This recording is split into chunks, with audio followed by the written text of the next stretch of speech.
चूल्हे पर रोटी भी सड़ जाती है, मैं फिर इंसान हूँ।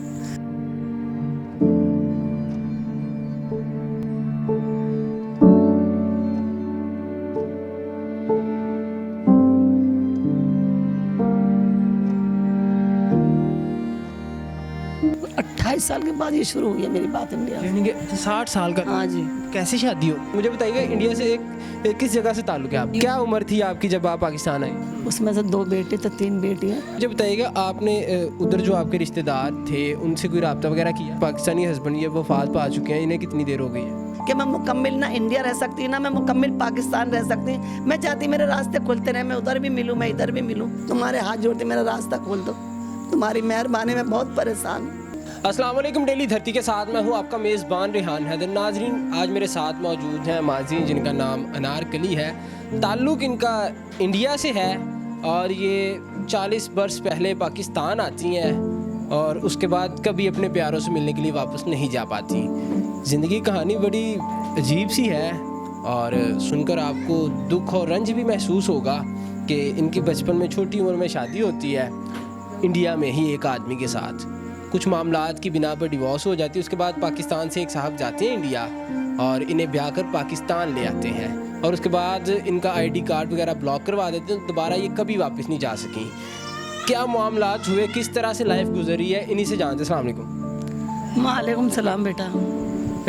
मुझे बताइएगा कि जब आप पाकिस्तान आ गई उसके बाद कभी इंडिया गई दोबारा? नहीं गई, नहीं गई। क्या वजह बनी? बस पासपोर्ट में पता ना जी जेब कसराती का चक्कर। अब खुलाना हमें तो ये भी ना पता। हम यूँ कहते हैं हमारे क्यों वापस आ रहे हैं मजे कागजात। इंडिया तो कागजात है, ना कहते भाई बीबी फेल है, तू नहीं जा सकती।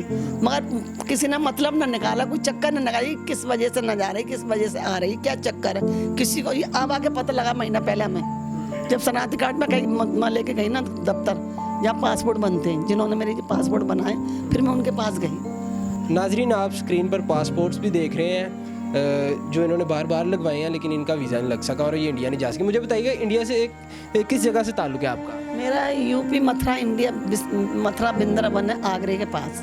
आगरे के पास जी। तो क्या उम्र थी आपकी जब आप पाकिस्तान आई? 20 साल उम्र थी मेरी, वो 60 साल का था।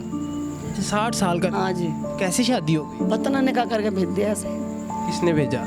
मैं इंडिया में भेज दिया, कर दिया। माँ बाप मेरे मर गए थे, फिर भैया बाबा जो है, खाला मासी है सारे। लगता नहीं था वो 60 साल का, जवान रहता था, अपने आप को संवार के रखता था, पैंट कोट शर्ट पहनता था, तो ज़्यादा उम्र का न लगता था। तो आपकी घर वालों ने शादी कर दी और आप इधर आ गए? निकाह करके भेज दिया बस। 3 महीना आया मेरे पास। 3 महीने के बाद फिर मुझे छोड़ के चला गया, फिर खुद आया लेने, फिर मैं फिर मुड़ के ना गई मैं। अभी आप एक छोटे से कमरे में रह रही, किस्मा पुरसी की ज़िंदगी गुजार रही हैं, तो बच्चे हैं आप? मेरे बच्चे पाकिस्तानी कहते हैं, जो मरा ना इधर वाला पाकिस्तानी, उसमें से 2 बेटे तो 3 बेटियाँ।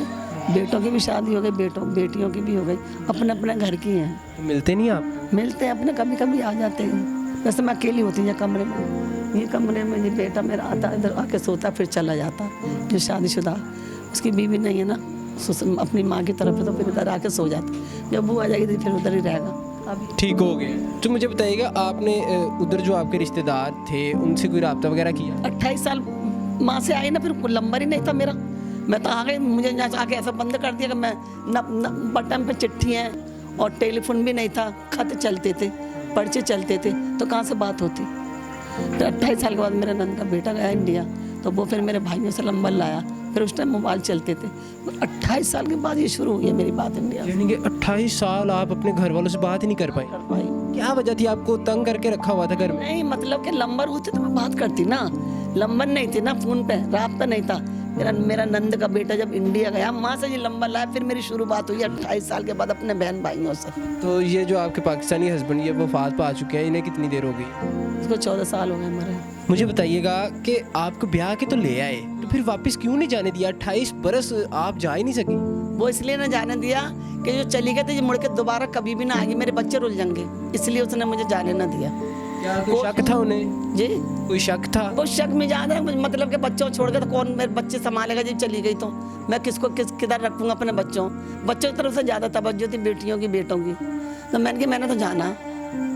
अब जब आप जाने की कोशिश करती तो क्या रुकावटें आ रही? ये अब जैसे इसका शनाख्ती कार्ड का पता लगा कि इसका चक्कर है, कोई चक्कर नहीं है। नाज़रीन पासपोर्ट देख लिए सबने। नाज़रीन इन्होंने मुझे बताया, ये अभी समझा नहीं पा रही, लेकिन बात ये है कि इनके जो पाकिस्तानी हस्बैंड थे उन्होंने इनकी नेशनैलिटी जो है वो पाकिस्तानी करार दे दी हुई है और ये पाकिस्तानी है डॉक्यूमेंट्स में। तो जब ये जाने की कोशिश करती हैं कि मेरा ताल्लुक़ इंडिया से, तो वो साबित नहीं हो पा रहा। कुछ इस तरह के मामलात हैं। तो क्या पैगामात देना चाहेंगे अपनी बहन भाई को जो इंडिया में? मैं यही देना चाहती हूँ कि मेरा रास्ता खोला है। मैं एक जगह रह के पागल हो गई हूँ, डिप्रेशन की मरीज बन गई हूँ। फिर दूसरी बात ये कि मेरे ऊपर सर पे ना सास का हाथ है, ना ससुर का, ना नंदों का, सब अल्लाह के प्यारे हो गए। तन्हा अकेली हूँ, मेरे बच्चे वो सुबह के जाते हैं, रात को आते हैं। मैं अपनी तन्हाई में पड़ी रहती हूँ। मैं बीमार रहने लगती, मेरा जी चाहता कि अल्लाह ने मुझे 28 साल के बाद मेरा रास्ता खोला, तो मेरा रास्ता फ़ोन पे चलता, तो वो रोते मेरे भाई, मैं भी रोती हूँ। तो मैं कैसे रास्ता खोलूँ? तुम्हारे मैं हाथ जोड़ती हूँ और मेरे हुकूमत से कि मेरा रास्ता खुलवाओ। मैं ये चाहती हूँ कि मैं मुकम्मिल ना इंडिया रह सकती, ना मैं मुकम्मिल पाकिस्तान रह सकती। मैं चाहती मेरे रास्ते खुलते रहे, मैं उधर भी मिलूँ, मैं इधर भी मिलूँ। जो दुनिया में मैं ताज़ा बहाल लाऊँ। उस आदमी ने मुझे हर जगह से मुझे कैद करके रखा। मैंने पाकिस्तान ना देखा, पाकिस्तान नाम सुना, मैंने ना देखा पाकिस्तान कहाँ है, मैंने ना देखा बाजार किधर है, मैंने ना देखा गलियाँ किधर है। मैं अंदर ही अंदर यही बांध के उनने मुझे ख़त्म करके मरा। नाज़रीन अपनों से मिलूं और अपनी बहार लाऊं और अपने दिल को हरा करूं और मेरे दिल में कोई खुशहाली मिले मुझे। मैं रो रो के पागल हो गई, सीधी सी बात है। तुम्हारे हाथ जोड़ते मेरा रास्ता खोल दो, तुम्हारी मेहरबानी में बहुत परेशान हूँ। चूल्हे पर रोटी भी सड़ जाती है, मैं फिर इंसान हूँ। नाज़रीन आपने तमाम गुफ्तगू जानी। इनका ये कहना है कि मेरे लिए रास्ते खोले जाएं ताकि मैं अपने बहन भाइयों को भी मिलूं और वापस इधर अपने बच्चों के पास भी रहूं। और आपसे गुजारिश है इस वीडियो को ज़्यादा से ज़्यादा शेयर करें ताकि वो काम बाला तक पहुँचे और इनके लिए कुछ पॉसिबिलिटीज़ बने, ये अपने बहन भाइयों से जाके मिल सकें। अपनी राय से कमेंट सेक्शन में ज़रूर आगाह कीजिएगा। इसी के साथ मुझे दीजिएगा इजाज़त। अल्लाह हाफ़िज़।